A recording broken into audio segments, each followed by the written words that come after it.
Começa agora, Abominável Podcast, com Dani Taranha e Rodrigo Ramos. Oi, gente, esse é o Abominável Podcast, Dani Taranha por aqui com Rodrigo Ramos. Olá, Rodrigo. Atrás do Abominável Podcast só não vai quem já morreu e até quem já morreu volta pra vir atrás. Uma grande festa, o carnaval passou. Ziriguidum, aqui tem Ziriguidum. E tem também as apurações das escolas de samba, né? Ganhou fulana, ganhou ciclano, quesito bateria, que não sei o quê, dá briga, sempre dá briga. Lembra quando teve um cara que roubou envelope? Que roubou, né? Puta louco, né? E aí a gente pensou em quê? Em fazer aqui, então, os vencedores da Sapucaí do Abominável Podcast, não é mesmo? Então a gente pegou ali os tópicos, né, das avaliações para as escolas de samba e transformamos isso para os filmes de terror. Então é isso que você vai ver aqui, ouvir no caso, hoje. Só filmes quesito nota 10, né? A bateria aqui tá bombando. Então fique com a gente e temos um Apoia-se, você sabe, apoia.se/Abominável Podcast. Ele está sendo reformulado finalmente. Reformulado, teremos novidades em breve. Porque a pessoa respondeu o e-mail, Brasil. Respondeu com notícias positivas. Tô até batendo palma aqui, porque, pelo amor de Deus, quanto tempo para responder o e-mail, hein? A gente sofreu, vocês sofreram, todo mundo sofreu. Mas ela respondeu, tá tudo certo e quando você menos esperar, vai entrar, porque agora é só questão de arrumar a arte da divulgação. Uma arte tem que refazer lá o testículo. Então... Entra lá para fazer parte de 2025 junto com a gente, que esse ano promete. Eu tô gostando. Começou bem. Começamos um ano bom de terror. Então vamos lá, brasileiros. A gente separou aqui, deixa eu ver quantas são. 1, 2, 3, 4, são 6 categorias do samba, da Sapucaí, que a gente trouxe aqui para vocês. A primeira delas é samba enredo, tá? No quesito samba enredo, a gente interpretou samba enredo como trilha sonora, assim como a trilha que embala a Sapucaí, o desfile, não é o samba enredo? Então, e aí, eu e o Rodrigo, acho que colocamos a mesma coisa, Rô? Ou quase? Eu tinha até colocado 2 opções, mas eu tirei e aí a gente acabou empatando aqui. Aí eu queria aproveitar para pedir para os nossos ouvintes que entrem lá no Spotify e coloquem as suas notas aí, né? A gente vai dar cada um aqui, né? E aí você vai lá e decide, voto com a Dani nessa categoria, com o Rodrigo nessa categoria. Vai lá e discorre pra gente saber o que vocês acham das nossas opções. Quer saber se vocês concordam e quem vocês colocariam, né, aqui no lugar. Até porque a gente tenta fazer um exercício de memória que nem sempre dá certo. E aí, às vezes, vocês lembram de um filme que eu falo, caramba, podia estar aqui. Porque a gente esquece, que a gente não tem memória. Eu não sei se vocês sabem, mas uma das coisas que eu e a Dani temos muito em comum é a nossa péssima memória. Às vezes, eu vou contar aqui uma anedota de bastidores, a gente passa a semana inteira discutindo o tema da gravação. Quando chega no dia da gravação, eu tenho que perguntar para a Dani, Dani, o que a gente vai fazer hoje? Já tem tema? A gente passou a semana inteira discutindo. Isso já aconteceu umas 2 ou 3 vezes. E às vezes ela responde com não sei, deixa eu ver o histórico. Então, é esse tipo de memória que temos aqui. Gente, vocês estão achando que é fácil? Não é fácil não. Não é fácil não. Já era ruim, aí veio o Covid, piorou. Veio a menopausa, piorou ainda mais. Vocês não estão entendendo. Como diz o meme lá, tava ruim, parece que piorou. Então, você vê que coisa? Então é bom vocês comentarem lá no Spotify ou nas nossas redes sociais pra gente poder acompanhar e pegar dica de filme também com vocês, porque a verdade é, a gente esquece. Mas pro samba enredo a gente acha que escolheu o melhor.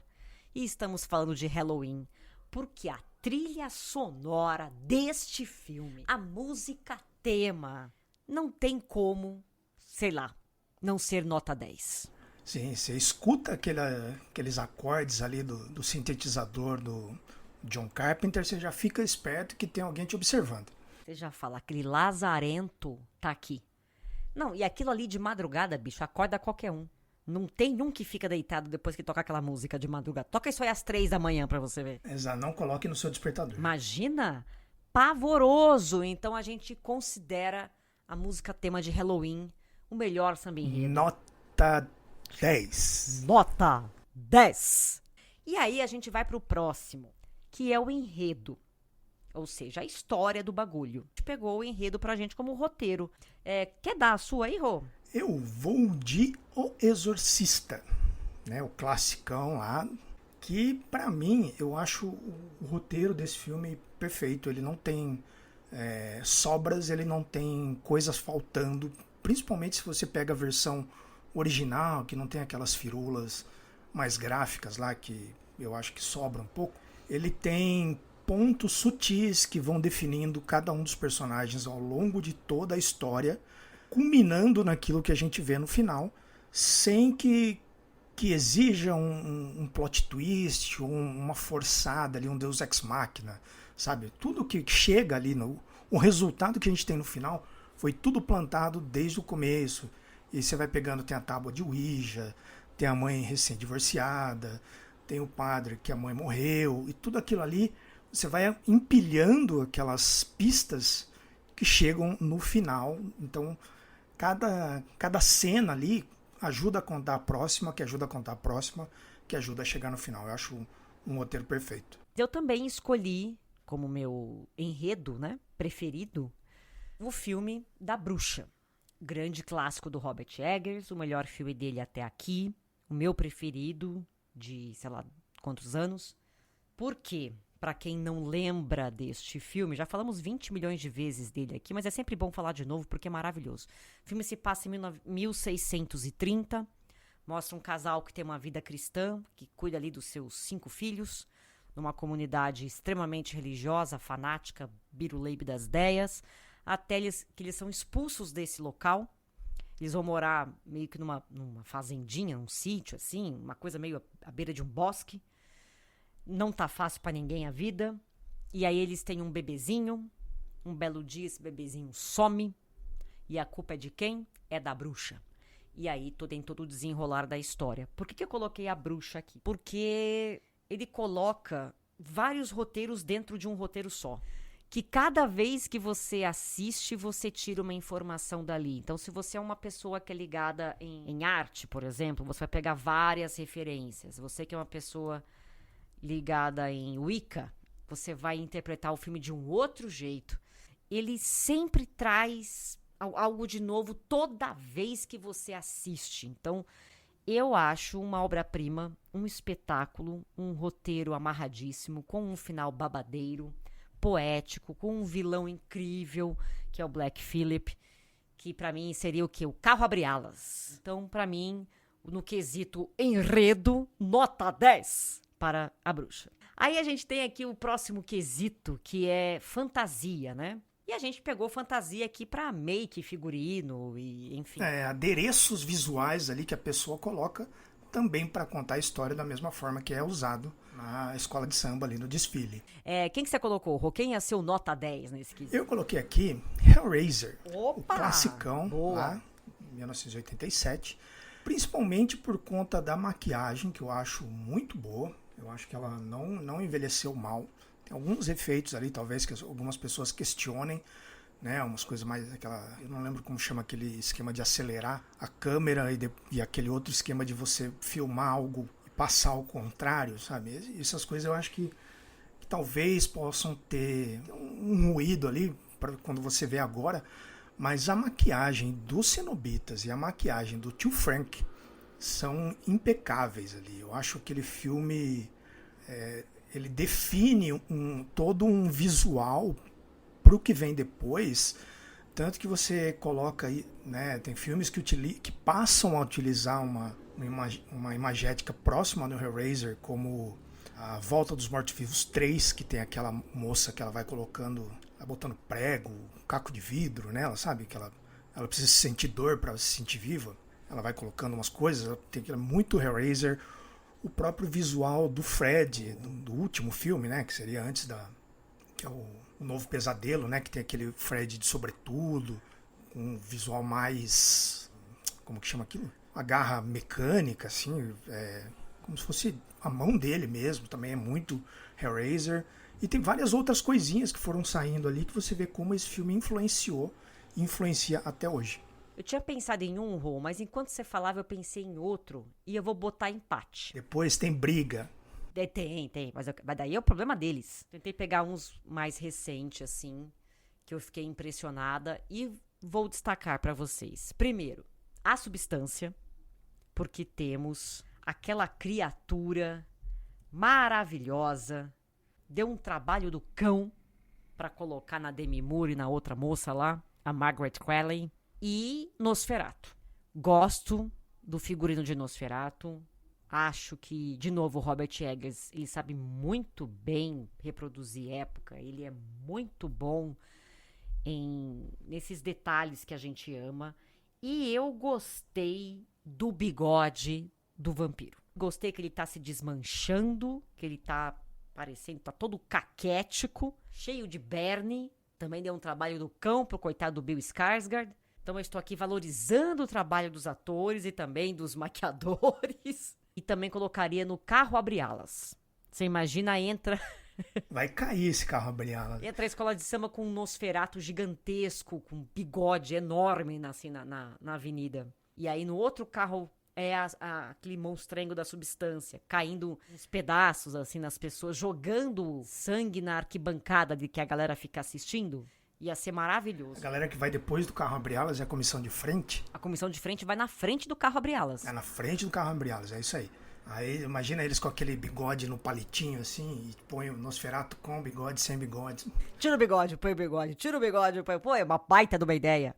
Aí, num outro carro alegórico, pula o vampiro, desce o vampiro. Sabe assim? Sai do caixão, volta pro caixão. E é retinho, né? Que ela levanta retinho assim. Isso. Pô, eu tenho muita ideia boa. Entendeu? Eu não sei porque até agora ninguém me chamou pra fazer alguma coisa dessa. A gente tá perdendo nosso potencial. Desperdício. Bom, temos aqui então já samba enredo, o enredo e a fantasia. Vamos para a comissão de frente, que é... Comissão de frente. E antes que vocês pensem besteira, comissão de frente aqui é outra coisa. Não vai entrar Elvira nesse... Que tem uma bela comissão de frente. Vamos aqui dizer. Nem o próprio Nosferatu, que tá com a comissão de frente um tanto quanto caída, pois morto. Então, com aquele nariz dele ali, ele chega na frente e... Ele chega... mas aí não é... Se fosse o nariz só o problema, tava certo, né? O problema é aquela prótese que colocaram do coitado do moço, que depois você viu que o cara enquadrou aquilo e levou pra casa de presente? Pelo amor de Deus, entendeu? Colocou em cima da lareira. É, então, vai receber gente em casa, tá lá aquela coisa nojenta. Enfim, a gente entendeu como comissão de frente as cenas de abertura dos filmes. Porque tem filme que começa, você quer levantar e aplaudir. Porque você fala, meu Deus, que começou bem esse trem, né? Que é importantíssimo, né? É o gancho que te puxa pra dentro do filme ali. O que você colocou de comissão de frente? Eu escolhi aqui pra homenagear o nosso querido e infelizmente falecido David Lynch, um dos melhores filmes dele, que é Veludo Azul, um filme de 1987, que conta a história de um sujeito que encontra num gramado uma orelha decepada. E aí ele cisma com aquela orelha e aí ele quer descobrir como aquilo foi parar ali, de quem é e tal. E ele acaba se envolvendo em todo um submundo bizarro ali da cidadezinha. E por que eu escolhi essa cena de abertura? Porque ela traduz, sim, com perfeição tudo que você vai ver no filme. O filme ele começa com gramados, né? Aqueles gramados de cidades, de bairros de subúrbio americano, sabe? Tem aquele gramado verde, sem muro, né? Casinha bonitinha ali. Então ele vai mostrando esse gramado, as casas, a vida das pessoas, né? Cuidando do jardim, as crianças brincando, passeando com o cachorro. E ele vai seguindo, mostra umas flores, tudo bonito, até que ele vai baixando, né? A câmera vai baixando e entra na grama, né? Ela mergulha ali no gramado e debaixo daquela grama ela começa a mostrar os insetos, minhocas, sabe? E que todo mundo brigando ali sobre a grama, né? Tem os insetos, que muita gente acha criaturas nojentas e tal, e eles são ampliados na tela, então eles ficam monstruosos. E aí, a hora que ela sai desse gramado, ela já mostra um outro lado da cidade que é menos glamuroso do que aquilo que a gente viu primeiro. E aí o filme começa. Eu acho que isso traduz muito bem o filme, de como esse cara que tem uma vida normal ali, ele vai, nessa cidadezinha, ele vai encontrar essa orelha e vai acabar se afundando nessa grama verde ali da cidade e indo parar num lugar que as pessoas não enxergam, elas escolhem não olhar. Assim. Eu acho brilhante, é um baita de um filme, David Lynch é um gênio, vai fazer muita falta. Bom, a minha comissão de frente, a minha cena de abertura é de um filme que eu assisti, tive o privilégio de ver no cinema 2 vezes. Eu peguei, virei e aplaudi, porque é uma cena de abertura de cair o fiofó da bunda. Estou falando de A Morte do Demônio, Evil Dead Rise, A Ascensão, que é aquele reboot. É um reboot. É um reboot da franquia Evil Dead. E aqui a gente tem uma mulher que vai até Los Angeles para visitar a irmã dela, mais velha, que tem 2 filhos, e 3 no caso, né? Ela mora com seus 3 filhos num apartamento pequeno, numa comunidade meio esquisita, um prédio que tá meio bizarro também, tá caindo aos pedaços e tal, não sei o quê. Ela tá buscando ali uma reaproximação, só que o negócio vai para um lado, porque eles encontram o tal do livro e desenrola toda a história que vocês já devem imaginar. A cena de abertura acontece numa cabana no mato, que você sabe o que vai acontecer. Mas mesmo assim você fica todo cagado, porque a construção é muito bem feita, é uma coisa que vai aumentando a tensão, até virar um dedo lá e gritaria. E aí eles estão numa cabana no mato, na beira de um lago, né? E aí puxa daqui, empurra de lá, cai a pessoa dentro desse lago. Você pensa, tô livre, deu tudo certo. Daqui a pouco esta pessoa sai da água com uma trilha sonora de doer o seu tímpano e a tela vem uma letra vermelha, Evil Dead Rise, gigante, enquanto aquele demônio sai da água. Aquilo é lindo de morrer. É um espetáculo. Você que não assistiu Evil Dead Rise, eu não sei o que você tá fazendo da sua vida. Uma grande comissão de frente. Agora a gente vai para o próximo quesito, que é Mestre Sala e Porta-Bandeira, que a gente interpretou como os protagonistas do filme.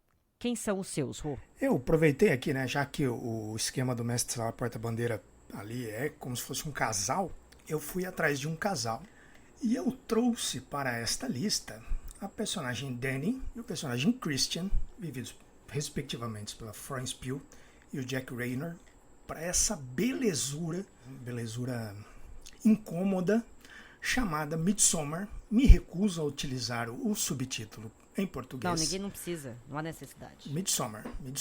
Filmaço de 2019 do grandíssimo Ari Aster, que tá devendo um filme bom aí, hein?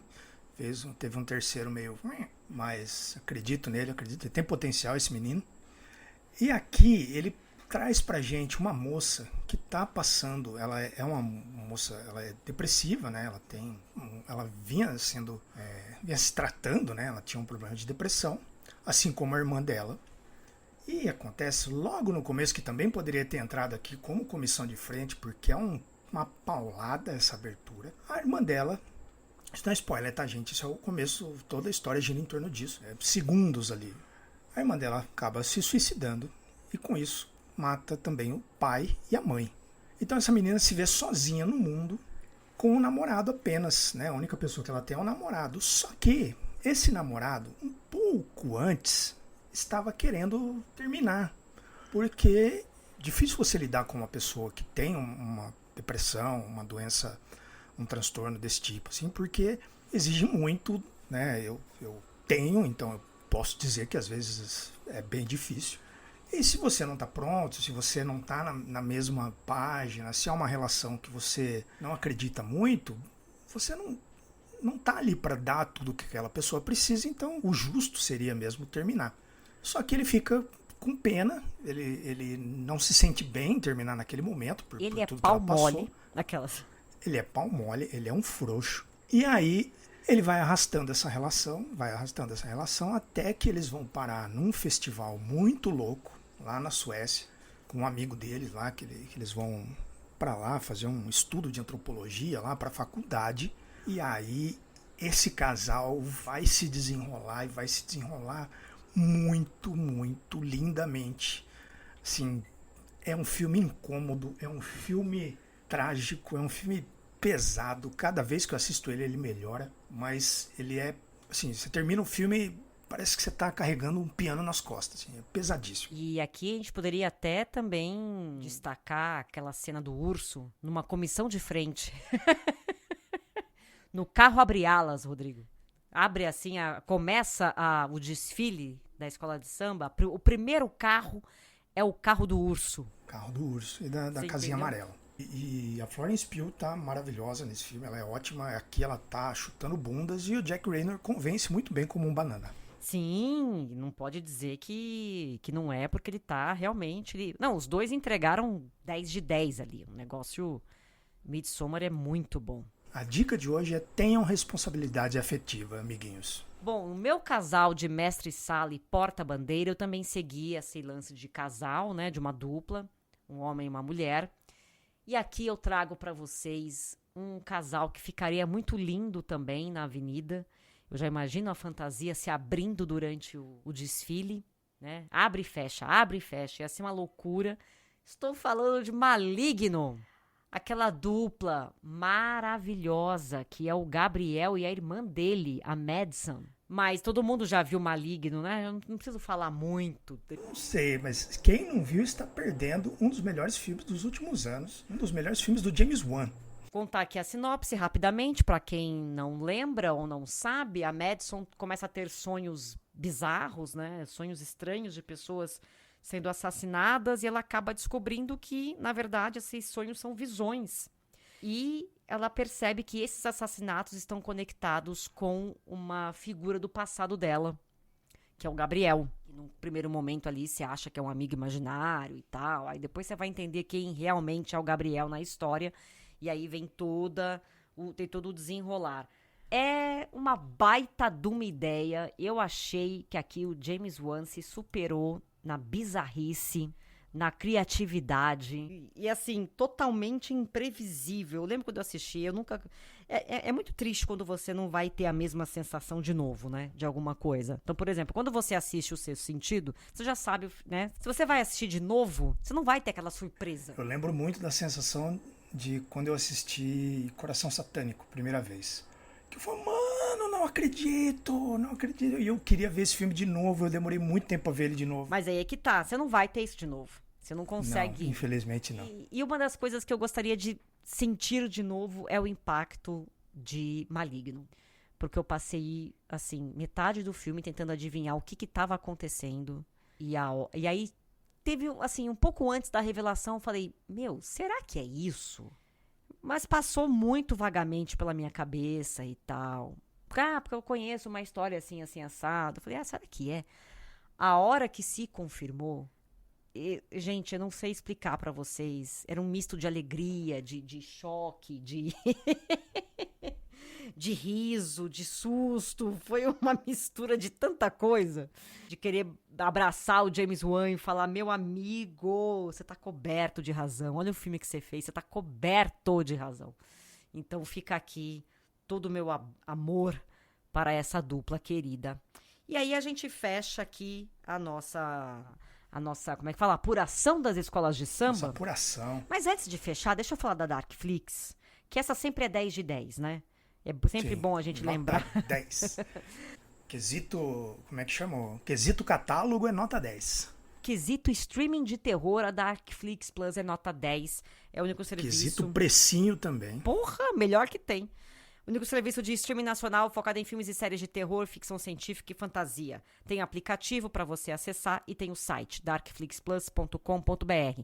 Quanto custa? R$ 9,90 por mês. Você não assina mais nada neste mundo por R$ 9,90 por mês. Temos a Darkflix Plus 10 de 10 aqui. Todo dia entra um filme na Darkflix Plus. Sábado, dia 8, Grito de Horror 2. Depois, no mesmo dia, entra Lobos, aquele lá de 81. Aí, no domingão, dia 9 de março, A Semente Maldita. No mesmo dia entra Gremlins. Aí ainda tem Gremlins na segunda-feira, o 2. Na terça entra Marte Ataca, que é maravilhoso, a gente Maravilhoso. adora. Falamos aqui no especial do Tim Burton. Falamos, é muito legal esse filme, gente. Depois do Marte Ataca, a gente tem A Maldição de Frankenstein, que entra no dia 11 também. Aí na quarta-feira, dia 12, Os Demônios de Alcatraz. Depois o Monstro do Ártico. Na quinta, Guerra dos Mundos. E na sexta, Rua Cloverfield 10. Que eu acho que é o melhor Cloverfield que tem, eu acho que é esse aqui. Então, vale muito a pena você ter a Darkflix Plus. Eu queria aproveitar que você falou aí que vai estrear A Semente Maldita. Se eu não me engano, a gente falou desse filme lá no primeiro ano, no episódio sobre crianças do mal lá. E é um baita filme. Vale a pena vocês assistirem aí, se vocês quiserem ver a raiz desses filmes com crianças endemoniadas aí. Filmão. A Semente Maldita entra no dia 9, domingo, 9 de março, na Darkflix Plus. Então, vai que é sucesso. E agora sim, vamos para o nosso último quesito, que é alegoria. Metáforas, não é verdade, senhoras e senhores? E aí escolhemos filmes que são metáforas para outras coisas. Outras coisas, né? Que tem subtexto ali, uma entrelinha. Total. E aí, não vamos falar de Babadook. Não vamos.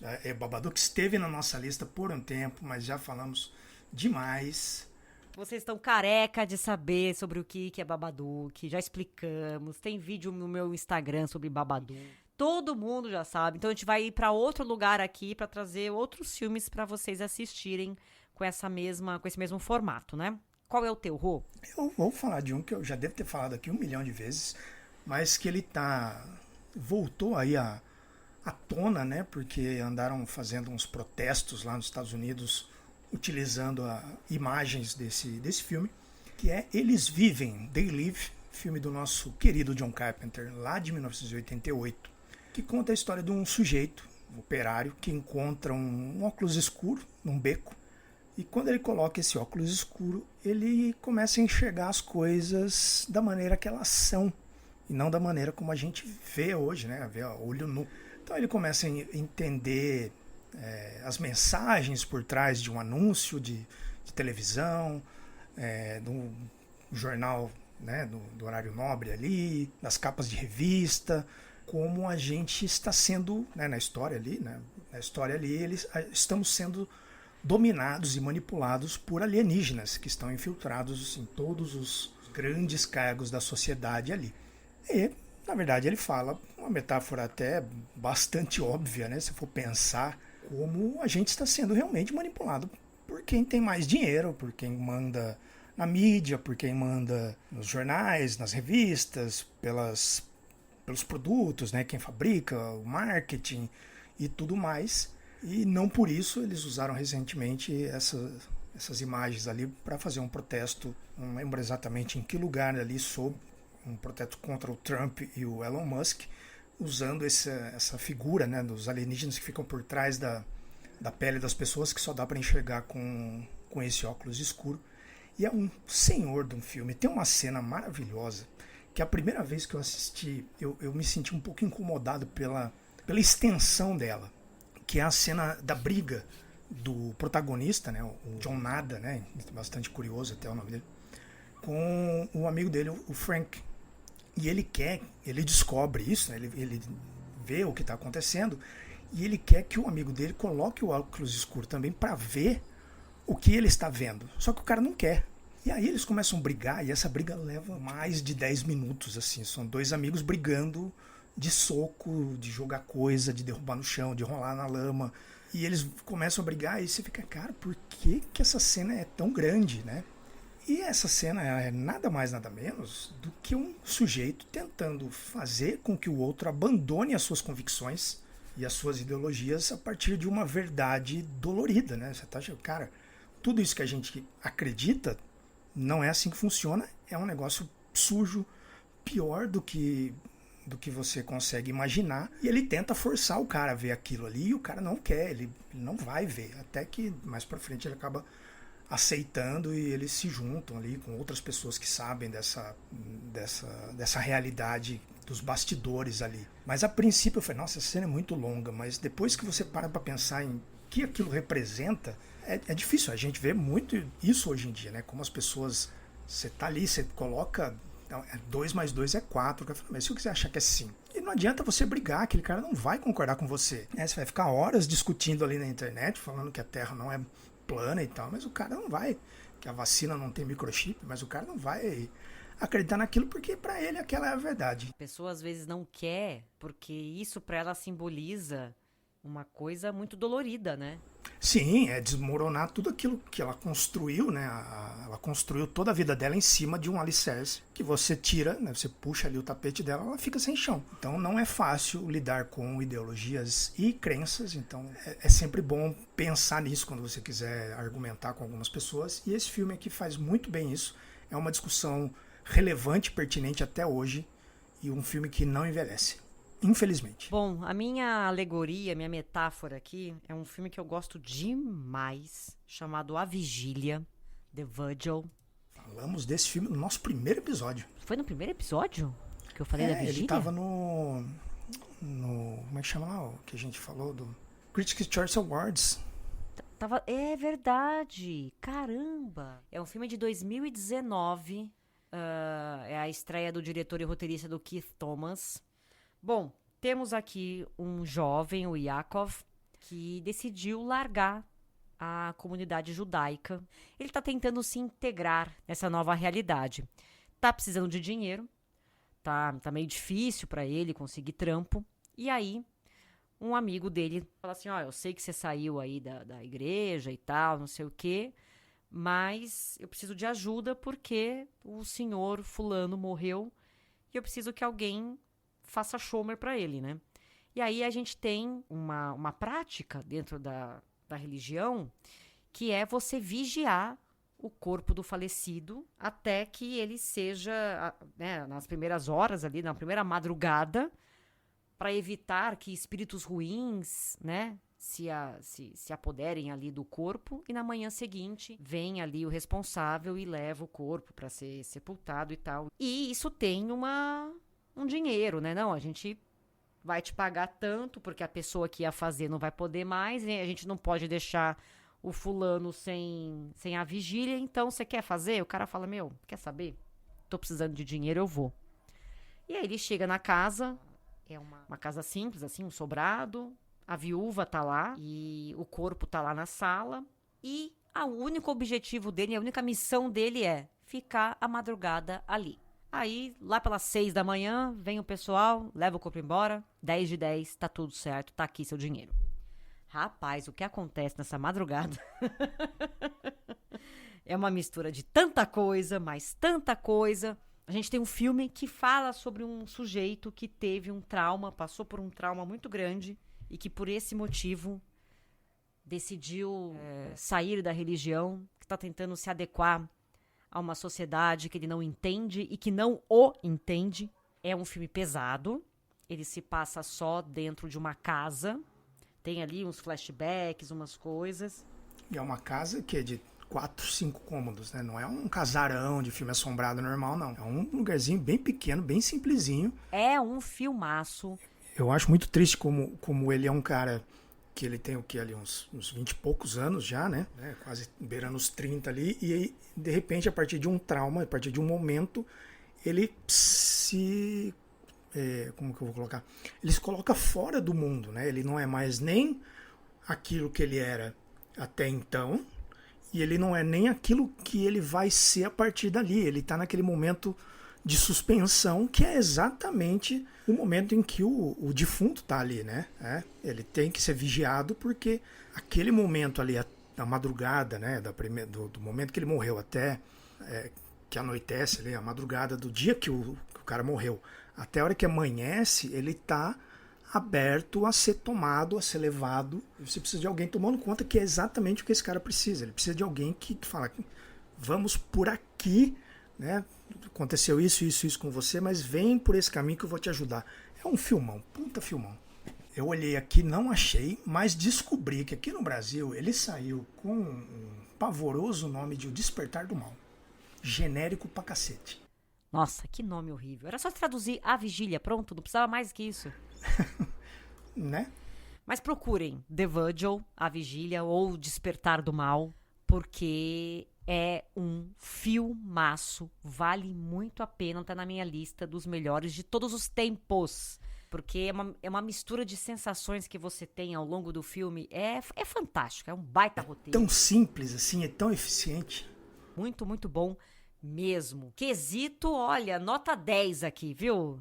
Tá de parabéns. Eu espero que vocês tenham gostado da nossa grande escola de samba, nossa grande Sapucaí do terror que fizemos aqui hoje pra vocês. E semana que vem tem mais Abominável Podcast. Um beijo pra vocês. Beijo, Rô. Beijo. Abominável Podcast. Siga-nos no Instagram, @Abominável Podcast.